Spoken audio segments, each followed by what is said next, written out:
Welcome, folks. Welcome. We will be getting started in just a few moments.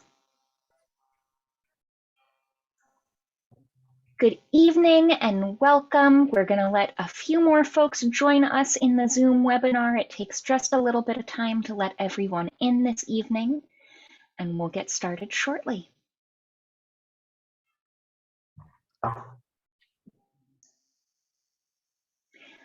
All right. Well, my name is Erin Lurie. I am the head of adult audiences at Hillwood, and I am so glad that you could join us this evening.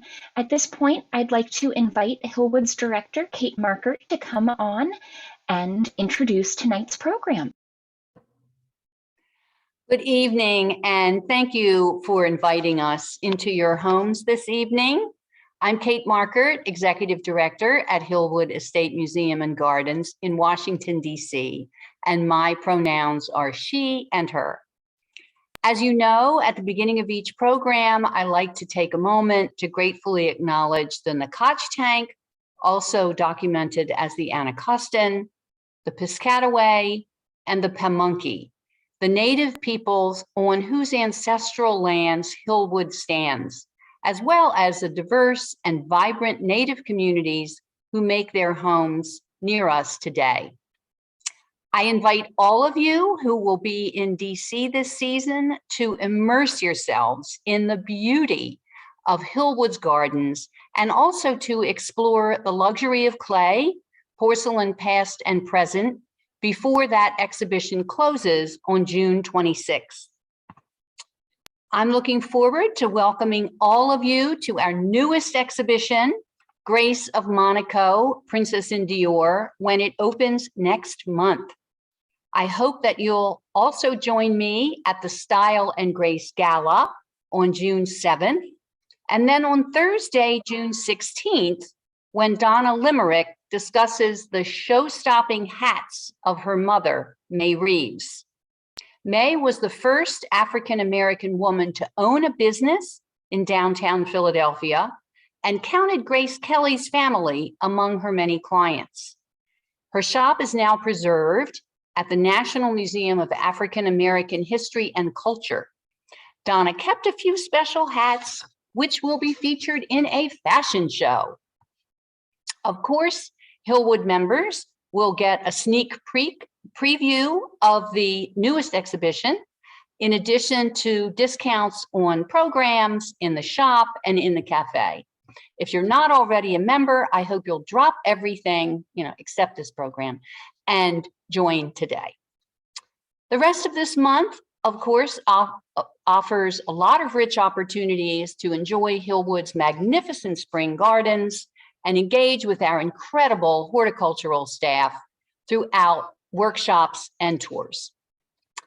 On Thursday, May 26th, I hope you will join us for a benefit concert for Ukraine that's in partnership with local string musicians, the Sunflower Ensemble. I believe tickets to attend in person are just about sold out, but you can still tune in via live stream from home, or you can simply contribute to the cause. All ticket sales and donations from the event will go to World Central Kitchen to aid citizens affected by the war in Ukraine. Finally, I want to share a few practical reminders that you probably don't need about how tonight's virtual lecture will work before I introduce our speaker. Your cameras and microphones are off, so please make yourselves comfortable. We still want to hear from you. Please say hello and tell us where you're viewing from using the chat. And finally, submit your questions using the Q&A module, not through the chat, as they cross your mind. We will get to as many as we can at the end of the program. It's now my great pleasure to turn to our subject this evening, a magnificent portrait, which Hillwood is very proud to have on long-term loan. Hillwood's chief curator, Wilfried Zeisler, will share how this new display enriches the pavilion. Then the portrait's owner, Andrew Leddy, who discovered the painting in a Moscow antique shop, will talk more about his study of the subject. Finally, we'll share some highlights from an interview of James Patterson, Lloyd Patterson's son, who is himself an accomplished poet. The interview is conducted by Hillwood's trustee, Amy Ballard. I know many of you already know Wilfried. He is a graduate of the Sorbonne University and the École du Louvre in Paris. He has written extensively on French and Russian decorative arts and is currently working on a new book about the collection of Hillwood's founder with contributions by Hillwood's curatorial team. His most recent exhibitions were Fabergé Rediscovered in 2018, Bauque de Vries War and Pieces in 2019, Natural Beauties, Exquisite Works of Minerals and Gems in 2020, and the Porcelain Flowers of Vladimir Kanevsky in 2021. Andrew Leddy grew up in the DC area in the mid-1970s, fascinated by the rhetoric of Cold War politics. He graduated with a BA in Russian Studies from UVA in 1982 and followed that with an MA in Russian Literature in 1986. From Andy's first visit to the USSR in 1982 to his last 12 years later, he witnessed life in Moscow from inside the US Embassy, as well as from Soviet lands far removed from the world of big cities. He deals in art and antiques and lives in Georgetown. Wilfried and Andy, thank you so much for joining us this evening. Thank you so much, Kate, and good evening, everyone. It's such a pleasure to be with you tonight, and I'm so thrilled that we will be able to share with you more information about this amazing portrait. And thank you again, Andy, for this wonderful loan, a great addition to our collection and to our display in the pavilion. So for us, it was a fantastic opportunity to explore the story behind this portrait, because it's a continuing project we had undertaken a few years ago, studying actually some of the stories behind our works of art here in the collection, illustrating the diverse stories and experiences of Black people in Imperial and Soviet Russia. So today I will share you more information about the other works that are in dialogue with the wonderful portrait of Lloyd Patterson you can see right now on the screen.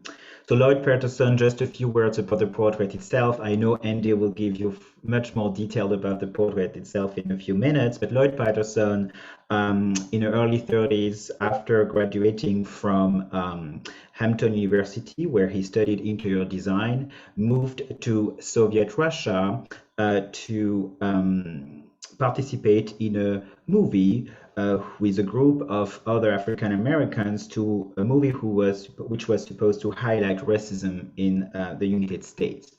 And the movie actually was never produced, but while other members of the group went back to the US, Lloyd Patterson stayed in Russia, where he fell in love with artist Vera. And actually later tonight, in the interview for James Patterson that Kate was talking about, you will learn about how Lloyd Patterson met actually fashion designer Vera Arlova, and how both became very successful artists in Soviet Russia. Next slide, please. And actually James Patterson's Lloyd's son was born in 1933 and became himself a very successful child actor. And I love this photo from his private archives on the right, featuring a parade on the Red Square in Moscow. On the front, you can see Lloyd Patterson himself and this child movie actor star James Patterson on the back. And this movie was a very successful movie, The Circus, which was a beloved musical comedy directed by Grigory Alexandrov, which was produced in 1936. So this is actually a very short introduction to this beautiful portrait that Andy, as I said, will tell you more. And this is the type of stories that we are exploring tonight here about his experience in Soviet Russia. And next slide, please. Another work in the same room which explore another aspect and another experience. Here you have our very famous portrait of Countess Yulia Samoylova. It's one of our famous portraits from our Russian art collection, painted in Italy in the 1830s by a very famous artist Karl Brjullov. For those of you who are not familiar with the art of Karl Brjullov, Brjullov is mostly known for his masterpiece, The Last Day of Pompeii, a very large painting he created in Italy as well at the same period. And if you pay attention to this portrait, you will see at the back on the top right, there is a portrait, a painting, sorry. The bottom corner of that painting is actually a scene from The Last Day of Pompeii. So for the artist, it was a way for him to sign a second time, his work. On that large canvas, The Last Day of Pompeii, he featured and used as a model several times Countess Yulia Samoylova, who was his muse, and Samoylova here is one of her best portraits made by Brjullov. And she's featured here in her lavish costume coming back from a party in her villa in Italy. She's welcomed by her foster daughter, Giovannina Panini, and helped by her black servant on this painting. Brjullov actually, while in Italy, painted several times a black page on his different portraits featuring Russian aristocrats. And the identity and status of the black page featured on this painting and on the other painting by Brjullov remain unknown. The model may actually have been in the Countess household because her family was known for having had black pages in their service from the late 1700 to the early 1800s, from the 18th century to the early 19th century. And the presence here of the black page on this painting, and especially the exotic costume and the necklace, allude, of course, to the slave trade in Western Europe, but also illustrate the fashion of having black servants in aristocratic circles, not only in Western Europe, but also a truth for the Russian imperial household. And about this specific story of the presence of black pages in the imperial household, I would like to move to the next slide, featuring another object featured in the pavilions, which add to these stories and different experiences, which is this very unusual miniature bust made of smoky quartz, one of these semi-precious hard stone which you can find in the deposits and mines of the Ural Mountains, which originally was a death seal. It's part of a series of miniature busts featuring significant Russian cultural figures. And here you may have recognized, of course, this bust. It's a portrait of a famous novelist, playwright, and poet Alexander Pushkin. And considered, the founder of modern Russian literature. And Pushkin is particularly interesting in our history here because he was of African descent. Actually, his great-grandfather, through his mother, was Abraham Petrovich Gannibal. And Gannibal was, we believed, born what is today Cameroon, where he was kidnapped, enslaved, and taken to Russia. In Russia, Emperor Peter the Great emancipated Gannibal and raised him in the imperial household as his godson and sent him abroad, also including in France, to continue his education. And Gannibal became one of the most influential aristocrats in the imperial circles during the reign of Peter the Great and his successors. He married into the Russian aristocracy, and as I just mentioned, his great-great-grandson was Alexander Pushkin. Pushkin was inspired, yes, next slide please, sorry. Pushkin was inspired by the experience of his ancestors in different works, including the War of Peter the Great, which was directly inspired by his life and his experience. The bust I just showed you is one of the pieces that Marjorie Post, Hillwood's founder, collected while in Russia. Marjorie Post went to Soviet Russia in the late 30s, actually around the same period when Lloyd Patterson was living in Moscow, and there she collected works of art from state-run antique shops. And the bust I just showed you was one of her acquisitions she did in Russia.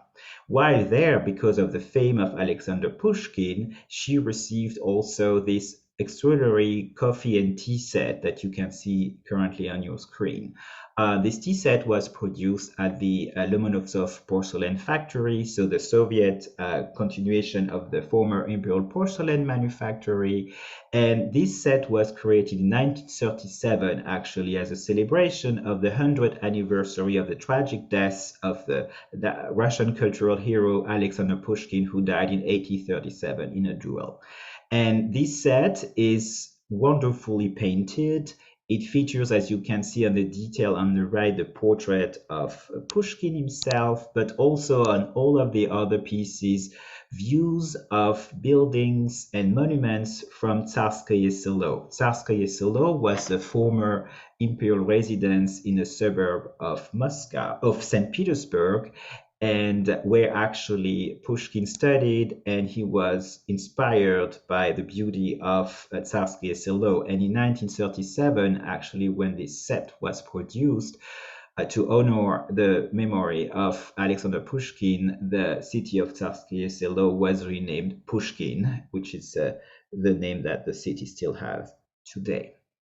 And Marjorie Post didn't limit her collection of objects related to Alexander Pushkin to the bust I just showed you and this tea set. She also had the opportunity to acquire, next slide please, this very interesting porcelain tumbler, which shows actually how Alexander Pushkin was highly considered not only in Soviet Russia, but also in Imperial Russia, because this tumbler dates to the Imperial period. It was made most likely around 1899 at the time of the celebration of the 100th anniversary, this time not of the death, but of the birth of Alexander Pushkin.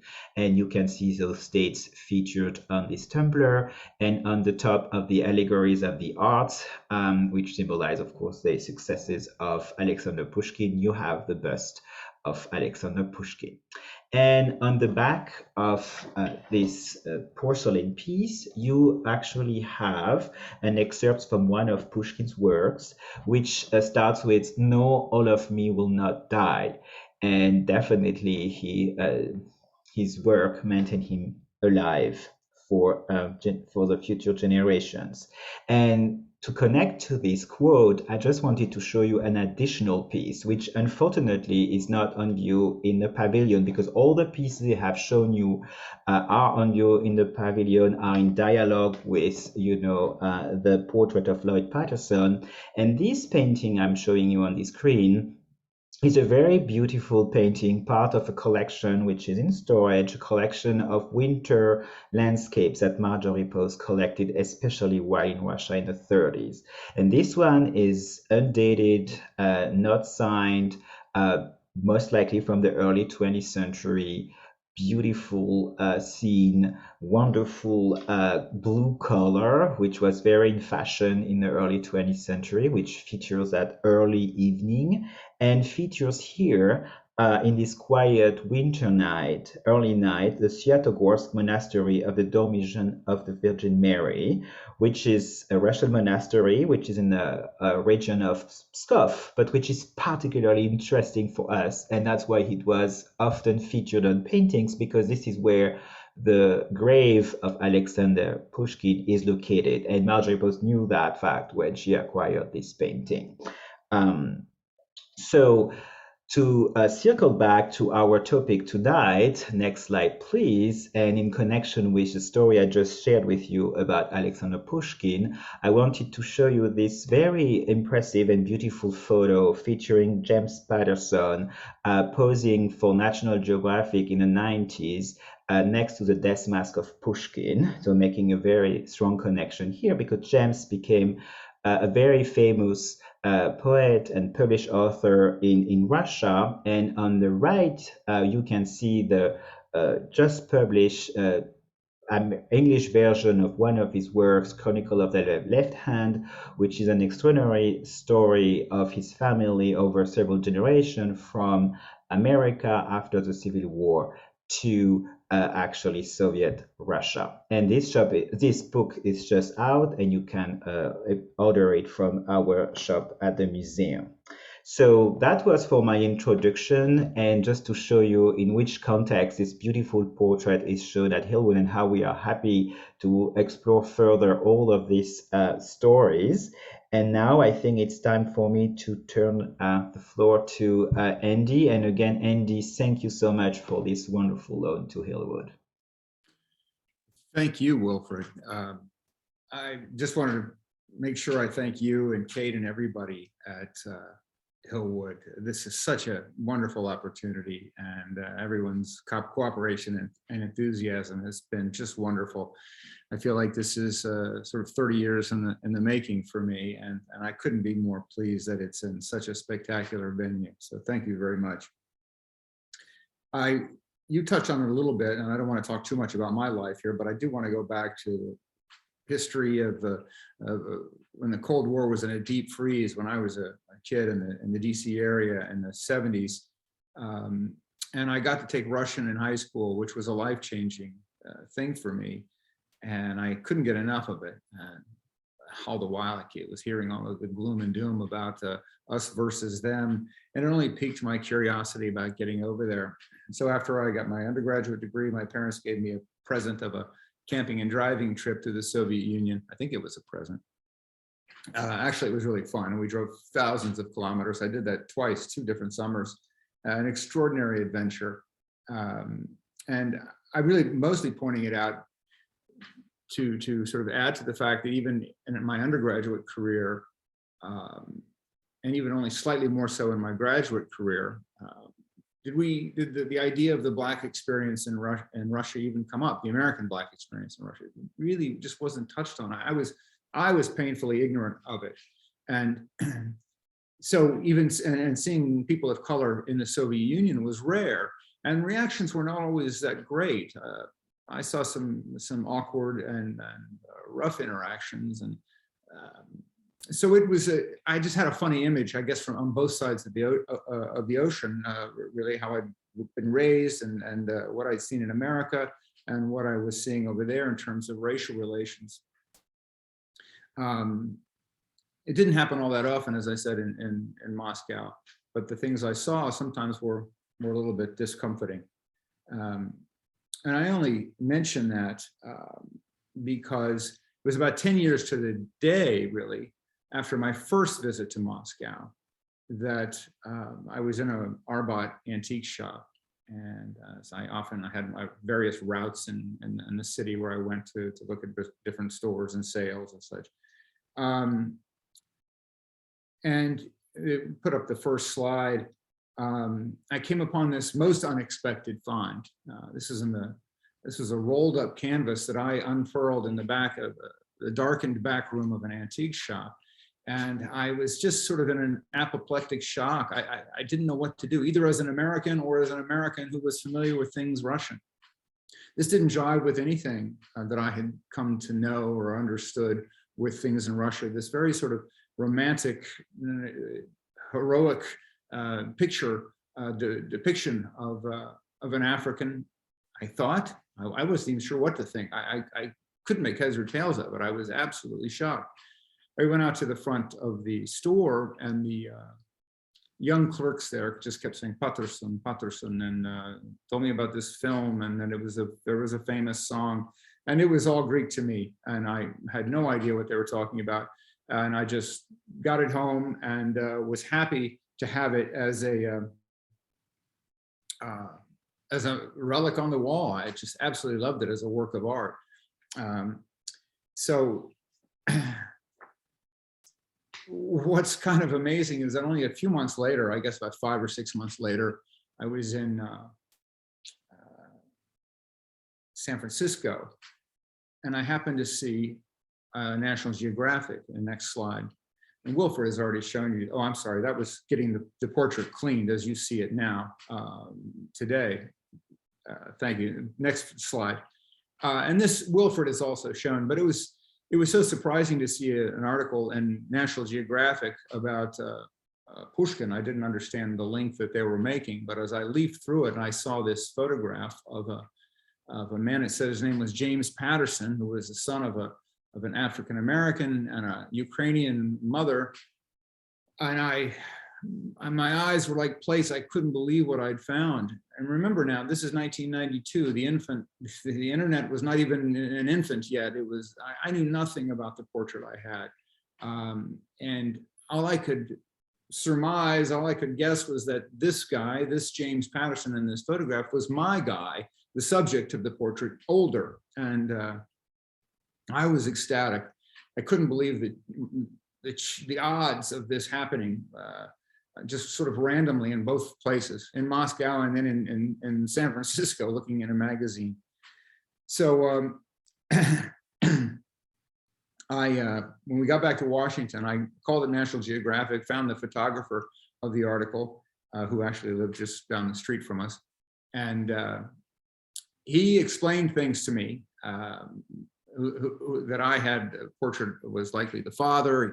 He told me, filled in a lot of gaps, and it was super helpful. And most, I think, importantly, gave me Vera's phone number.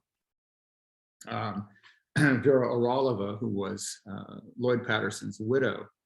And he told me, I think maybe he got me a little bit too excited. He said, you know, she is an artist, so she probably painted the portrait. And you know, here I was thinking, oh boy, this is perfect. Everything is going to get tied up in a nice bow, and I'll have all my answers. And what a great story. Well, the path of this portrait never did run straight. So it took about another 4 months before I was back in Moscow. I was regularly making trips to Moscow for a contract I was working on. And I had arranged to meet Vera. You show me the next slide. And this is Vera on the left with James when he was in famous Nakhimotsky naval school. That was in 1949. But Vera was very much in the fashion world, quite well known. And she did a lot of work with stage designs, the Meyerhold and other theaters. And it's funny to see these pictures because when I met her, she was really done up so fashionably, and she must have been in her 70s or 80s. But she looked great and was very stylish, and showed me great portfolios of her stage designs and so forth. But the mood changed quickly when I asked her about this portrait, and she said, "Where did you get this? How come you have this?" And she was very aggressive. Not only did she not paint it, she had never seen it before. So for me, my loose ends were not tied up at all, and the mystery really only deepened. She set out and called everyone she knew. For months, we talked after that, and I have chased many leads, but to no avail. At the time, though, she did show me one photograph, and I want to come back to that later. She did have one clue. But after this, our meeting, I was so intrigued about Lloyd. I wanted to know about his adventure, his journey, really, and what got him over to the Soviet Union. It was sort of that was a great mystery to me. And let me show the next slide. When I found this, I was just so thrilled. I think this is a fantastic picture that it's not a super famous, but many people obviously have seen this. Especially anybody involved in studying the Harlem Renaissance and Soviet cinema, really, or this was somewhat related to it. But this is from the Langston Hughes papers at the Beinecke Library at Yale. But this photograph, 1932, aboard the SS Europa, what a great looking group of people, young people going over to make a movie, and they just looked fantastic. And I suppose one of my favorite things about it is that behind Langston Hughes, who was standing with the open jacket and sort of white shirt beneath it, in the center row, right behind him, is Lloyd Patterson. I just think that it's a great relic. as Wilfried mentioned, the movie was never made, but Lloyd and a couple of others ended up staying for various lengths of time, and he put his talents that he had learned at Hampton Institute to good use. Remodeling, wallpaper hanging, gilding, designing stage sets with his wife. The next slide. One of the other things that was very interesting, forward, should be, thank you. I found out that when I found out that he went to Hampton Institute, I wrote a letter to the director of the museum there. And she was so excited about the story and the painting that she sent me lots of his files. And one of my favorite things is a handwritten letter from Lloyd, in which he is asking for references, just sort of a certificate or some kind of proof of his study there that he could show. And I really like, he's a young man trying to make his way in the world. And I thought this was a really nice thing. He says, I have charge of the department that introduces American new methods in painting and decorating. And he goes on to say, I like my work very much. It is very interesting to work here in the Soviet Union. There is so much work to be done, and the workers are anxious to learn better methods and systems to do it. You know, this is me. I don't want to read too much into it. I just felt like he wasn't some political firebrand. I know he was in the Communist Party, and he even became a Soviet citizen, and that was mandated in the mid to later 30s. I still think that this is a young man just bent on getting a job and working and being able to put his talents to the test. And I think that this is sort of testament to that. And I've always liked that. Again, I'm really into these personal relics of his. One thing that no one could have foreseen was in the next slide, was that his son, here is Lloyd with James, probably in the mid-30s, about the same time that this very, very famous movie, Cirque or Circus, came out, 1936. It's ironic that Lloyd's race film fell apart very quickly, Lloyd's and the groups, but that little Jimmy, as he was called, James Patterson, was this absolute runaway star in so many ways of this movie. That was a real propaganda film, obviously a very Stalinist hit, that told of the great welcoming nature of the Soviets, and that there were no prejudices about color or anything else. It's a really extraordinary film. Go to the second slide. Thank you. This is a more stylized poster from the movie, which hints to its, I don't know, it's very Hollywood, very super production values, and very much, any of you know about Busby Berkeley. It was that kind of film. It's very rare that you can say Busby Berkeley and Soviet film in the same sentence and have it make sense, but it really did here. It was just an over-the-top spectacle. It's really something to watch. And if I would say the first sort of 10, 15 minutes and the last 10, 15 minutes are the most famous, and it's really something to see. In the movie, young Jimmy is the son to Lyubov Orlova, the actress she portrays a woman named Marion Dixon, who was chased out of America because she has a Black child, and who finds refuge in the embracing arms of the Soviet Union and works at the circus. By the way, her act is to be shot out of a cannon. Read into that what you will. So next slide, I love this in terms of personal items. Romy Taylor was on a Fulbright in Moscow, and she sent this to me. She was doing research on the Pattersons and other things. And I love this photograph. This is the Lloyd en famille. There was Lloyd with his two sons there, James to his right, and Lloyd Jr to his far right, and Vera standing with their son Tom. The seated woman is a census taker, and I presume the other woman is a nanny. At first, I was really put off by that, as maybe many Americans would be, by this portrait of Stalin, like a spooky icon in the corner. But over time, I've become I don't know, less interested in that, or equally interested in why he, sorry, not just where he ended up, but why he was so compelled to leave the country of his birth. I think they're really important questions. The calculus of somebody's choices, these are difficult things to ascertain unless you really dig into to someone's life. Excuse me. This next photo, I just want to show you because I love this. This is from Amy Ballard. So many things come from Amy. She's a great source of information about the Pattersons. But what a great photograph of three strapping young men. That's Lloyd Jr, James, and Tom. Unfortunately, Lloyd Jr was killed in a car accident in 1960. James is still with us. You'll be hearing from him later. And Tom lives in Moscow. And I just think that this is, even Lloyd Patterson is not so well known, but I think this is a wonderful testament to the legacy that he and his wife created. I just think it's wonderful. So I could go on in any number of different directions about the portrait and the family and so forth, but I do want to get to the portrait itself.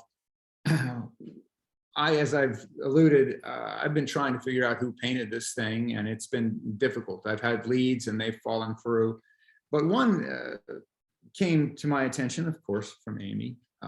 Showed me this not long ago. Next slide, please.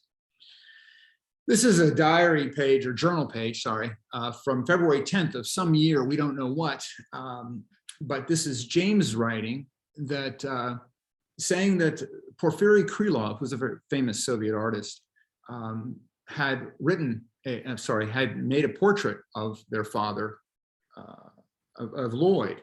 Next slide. I think there's a little bit of a close-up. Maybe you can read it a little bit better.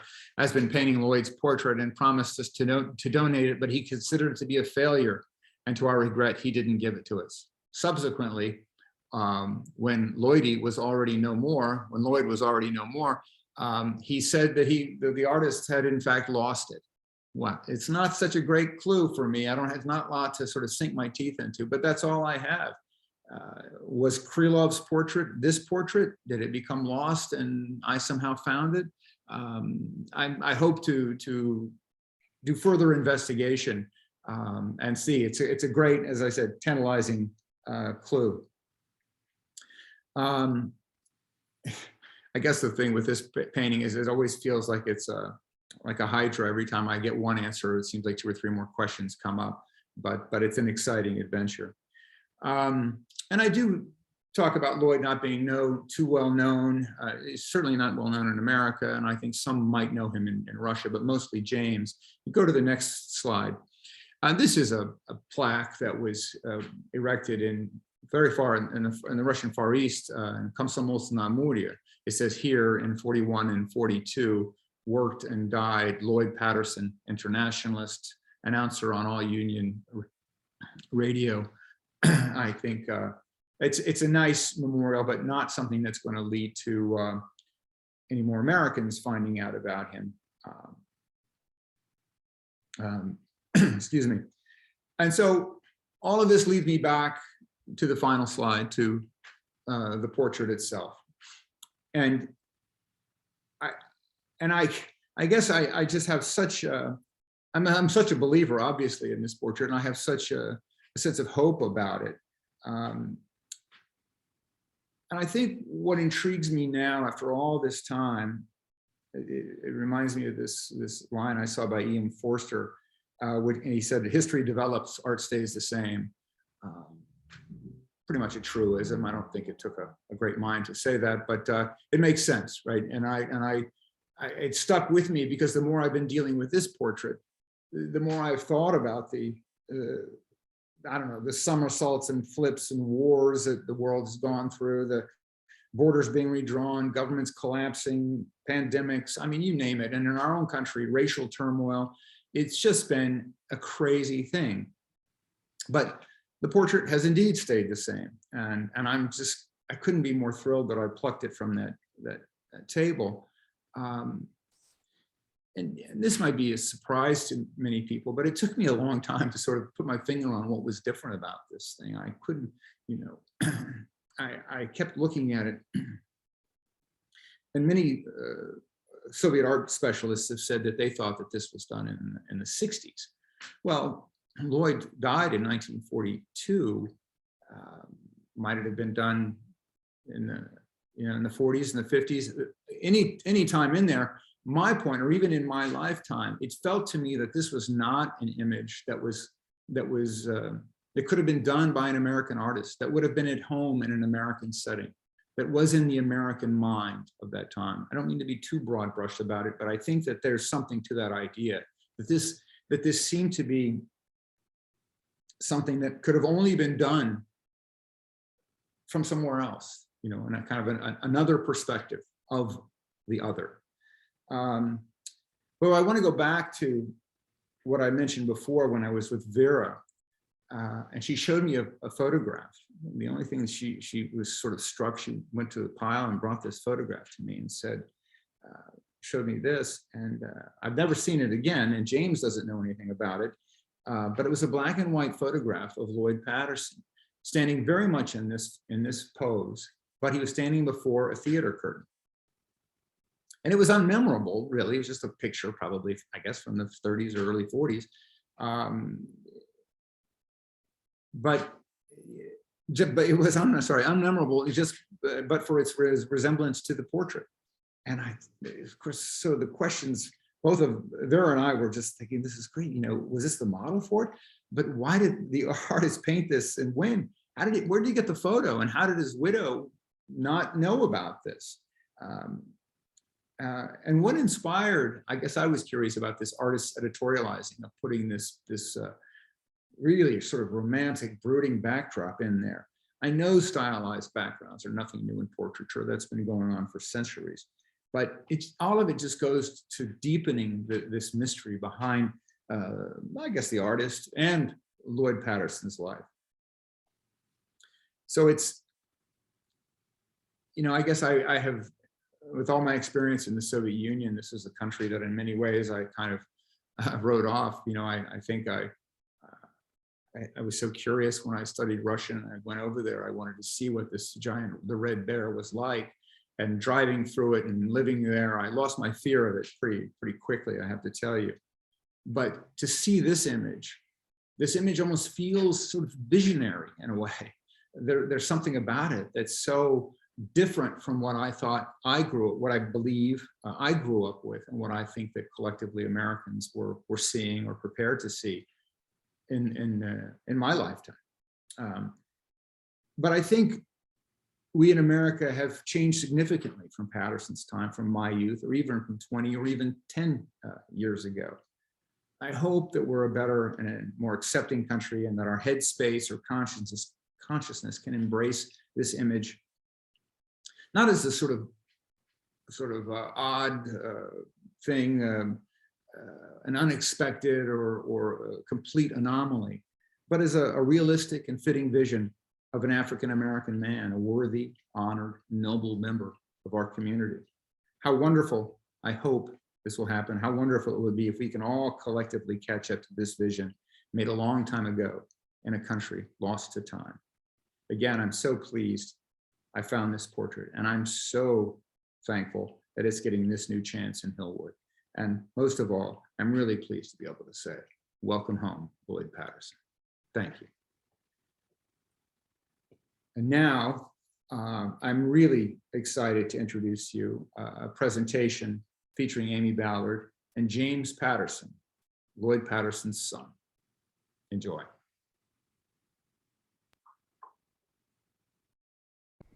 Hello, my name is Amy Ballard. I'm a trustee, and a very proud trustee of this wonderful museum, estate, and gardens, Hillwood.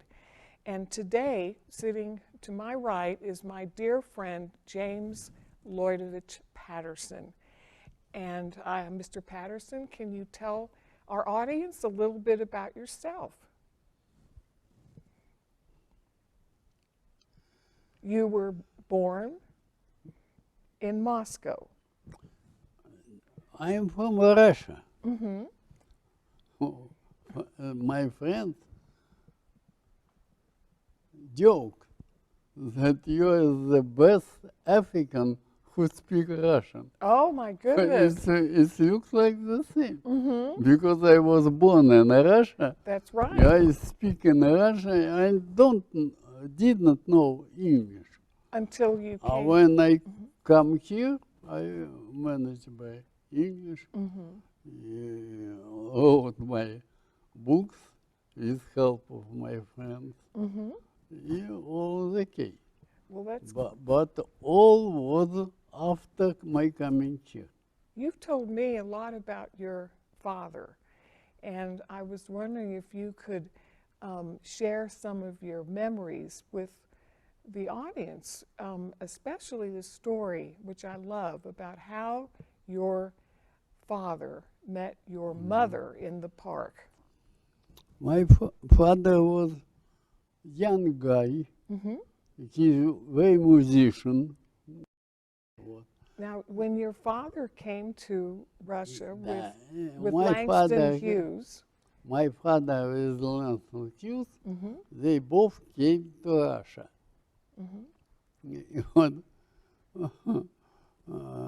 Father didn't speak Russian, English. no, Didn't speak English. Russian.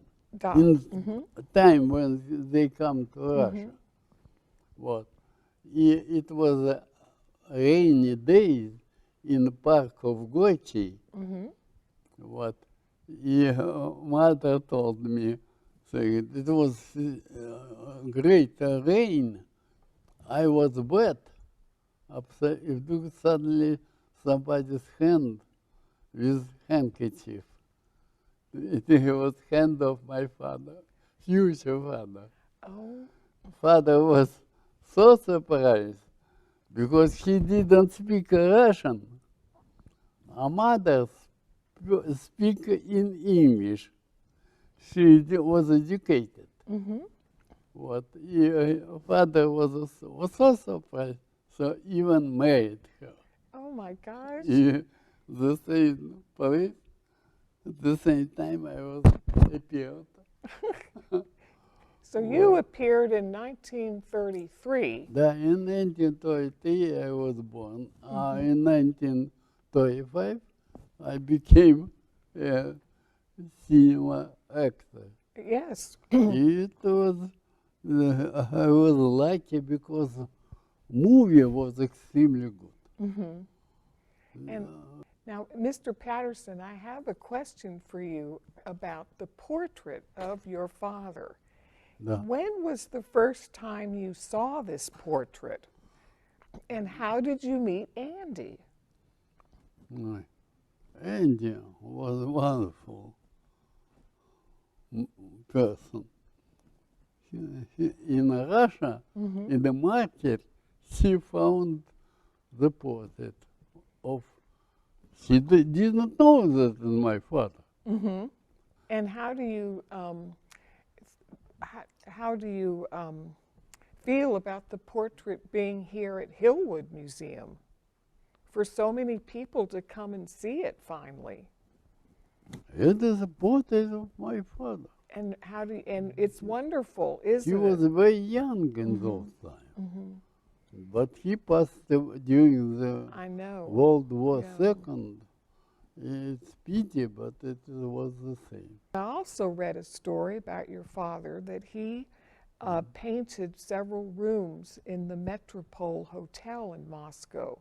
Yes, that he did stencils and that he designed sets with your he mother. He was a very talented, very designer, a very musician, very interesting person. It's pity that he was passed away very young. young. Mr. Patterson, do you think that the portrait of your father is like your father was to you? Do you think he looks like the man you knew? No. It looks like the same. It looks maybe, but it looks like the same. I feel close to him. He was a very interesting person. Yes. Have great friends, Lance Hughes, Paul Robson, это his close friend. And you told me, for me it's very important. You told me once that he also met Duke Ellington and knew him very well too, Yes, because Duke, he was a musician. Duke Ellington. Now, Mr. Patterson, just to fast forward a little bit, there's a wonderful photograph that a lot of people have seen of you in National Geographic. And you are with the death mask of Alexander Pushkin. Can you tell us about all of that? And you feel very strongly about Pushkin. Pushkin was a great poet of Russia. He was colored. No, I was colored. And because of that, everybody knows me in Russia. Yeah, I was very close to Russia because Russia loved Pushkin. I was partially Pushkin for them. Cannot compare myself with Pushkin, but people like me like Pushkin. I wanted to ask you, Mr. Patterson, how was it that your mother and you moved all the way from Moscow to Washington, D.C. in 1995? I decided that it was my duty to introduce mother to father's country. Well, Mr. Patterson, this has just been wonderful talking with you about your family and your memories, and I feel that I'm very, very lucky to know you, and I think our audience will feel that they've been very fortunate to know you through this wonderful program.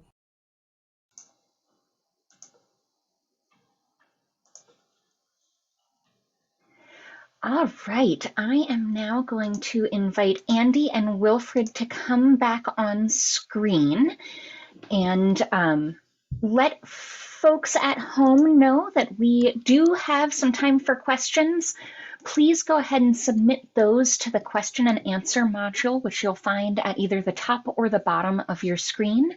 But I think, Wilfried, you had a couple of questions you wanted to pose to kick us off this evening. Sure, and I saw that actually there was a question already in the chat about actually who painted the portrait of Lloyd Patterson, and I know, Andy, you alluded to it, so you have you have a sort of like great lead. So what will be the next step for you now to make sure that it's actually potentially by Krylov? It is exciting, isn't it? I mean, there is a museum in Tula, and I have written to them. I haven't heard anything back. I'm sure that there must be other experts. I have spoken with some people in England and in London, with whom I could share a highly, a detailed a scan of the photograph that they could look at. I'd love to have people come here and look at it, whatever it might take. We'll make a Hillwood package there to get people in and look at it. I'm happy to hear from other people what their choices might be, or their thoughts might be.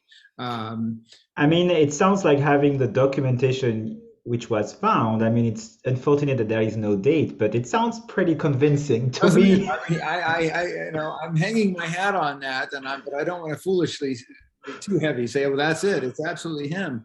I've been looking at some of his works, and it's hard to be conclusive online.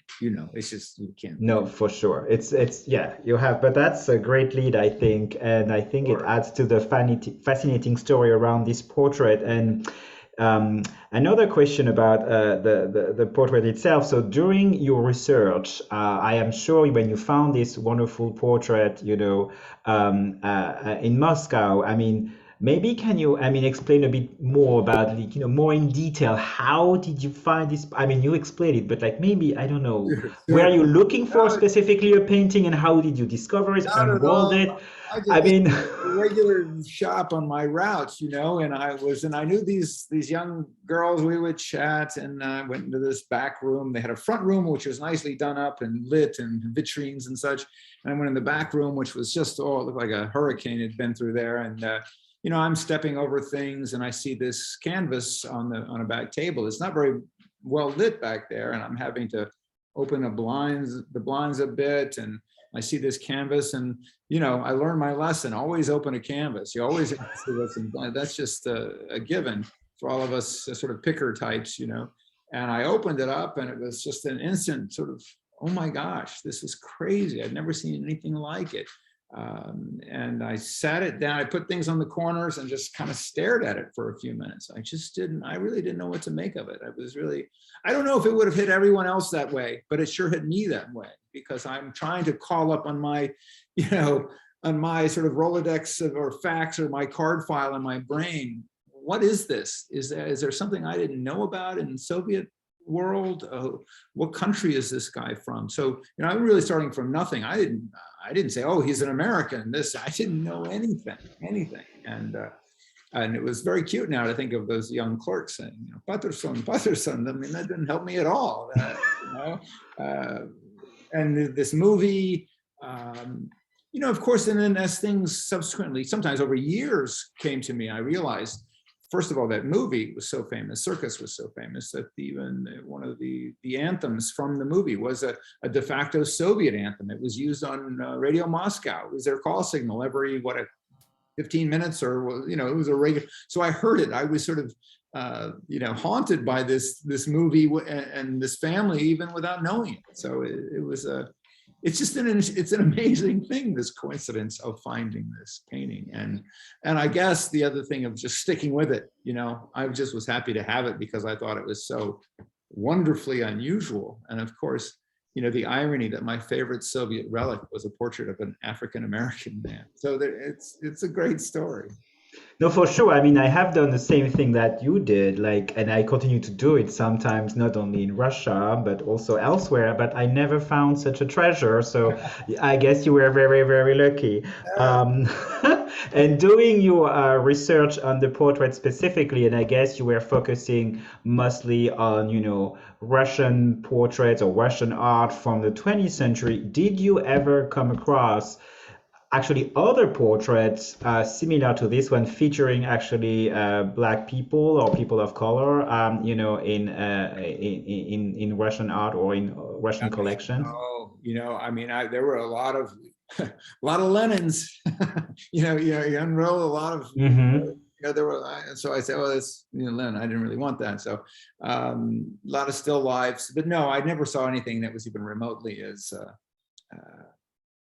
intriguing, But can I just say one other thing is, because also people are asking about the portrait, and I sort of, I think this is such an interesting thing, which is that I was in London once on a trip, and I always had a transparency with me, and there was a famous Soviet paintings dealer there, and I went and interrupted him one afternoon, and he was none too pleased about it, but I showed him the transparency. And he looked at it, and then he was kind of taken with it. He looked at it, and then he said, "This was done in the '60s." And then he sort of flipped it back to me, and I think my audience was finished. But but it's interesting that, and three other actually Soviet art specialists have said that this was done in the '60s. I guess what I'm getting to is that whole mystery thing. If he died in '42. Vera had this photograph she showed me in 1992. James has never seen this photograph. No one has seen it since. How did all of this, it's a crazy sort of mixture of timing and happenstance that it all came to be. To me, it sort of enriches the story. I think it makes some things more frustrating because I don't feel like we can find the answer. But like you, I'm happy to be, this is the Krylov thing. Because he's actually quite a famous. And I think, like Krylov and 50-60s could work definitely. So yeah, the timing is right. Exactly. Yes. Well, I do want to chime in with some of the questions we are getting from our audience. And the details of the painting seem to be really capturing folks' attention. I think we have at least 3 folks. There might be more, asking for more information about the background and if there's any sense of where Lloyd is standing, whether it is a real place or could be just an imagined setting. I think it's just imagined. I mean, as I said, in that photograph that Vera showed me, it was just him in front of a very boring monochromatic curtain, right? That wouldn't make for a very interesting portrait. So the artist, again, I call it editorializing. He chose to put that back. He could have done anything, but he does this thing that's very evocative to me. There's something kind of unusual about that. And, you know, people could say I'm reading too much into it. I don't know. But there is this heroic and the romantic, well, and the background with that strangely sort of industrial cityscape. That's to me is sort of the strange thing. And a little hand railing. I mean, it really does seem an interesting mixture of his, imaginative bits. Again, if you go from what I saw, which was the portrait, a photograph of Lloyd standing in that pose, and he really just put all this stuff around him. I have only taken it to be completely made up, but I find that, maybe we need to have a psychologist on the panel. I find that an interesting thing, that an artist would do that. He didn't put him in he didn't put him in Gorky Park. He didn't put him, in the Kremlin. Something that seems, there's that old line that portraits say as much about the author, the artist, as they do about the subject, right? So what is he? Does that mean he saw something? Does that mean he felt something? Who knows? Wish I had a better answer. I just got a note from Amy Ballard, who wants to make sure everyone knows James Patterson has been watching us this evening and wants to make sure that everyone gets his thanks for their interest, and says it's very important to him, and he is so excited to have this painting on view at Hillwood. So Amy, thank you for relaying that and for being with Mr. Patterson this evening. Absolutely. We did get a couple of questions, and I know Wilfried kind of hinted at this, saying that he has never found such a treasure in his antique shop hunts. But Remo was really hoping to learn more about the antique shop where you found the portrait, Andy. That's all I got. I could take you to it. Right where it was. It was just right at the corner near you're going down to the metro station. And I went there. I had like 5 or 6 places I went on my regular rounds when I had time after embassy duties and on weekends. What did it say? Antiquaire. I mean, they weren't very imaginative with their names, and so it would be a place would be called Shoes or Food or so it was just an antique store. I could point it out on a map for her. Excellent.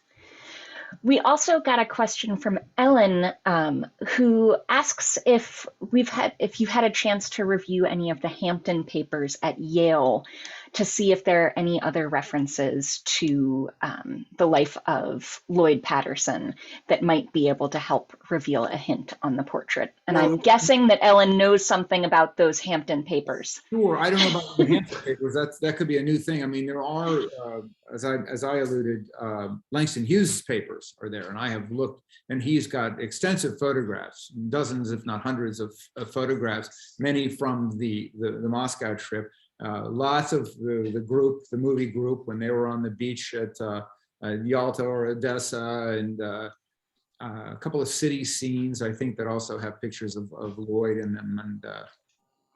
And I've read various accounts of their trips and so forth. So yeah, I mean, I think I've become well acquainted with what happened there. And certainly I've talked with gotten to talk with James about a lot of things. He's shed light on things for me. But you know, the other thing, and I don't know if I've stressed this too much with Lloyd. I guess what's so interesting to me is that he is this everyman. He's this, you know, he's just like me. He's just the guy, you know, and there's just something about us everyman types don't get portraits like this made of them, right? Who has a portrait like this done of them that is so, I mean, if you haven't seen it in person, when you do see it, it's quite large. It's an oversized portrait.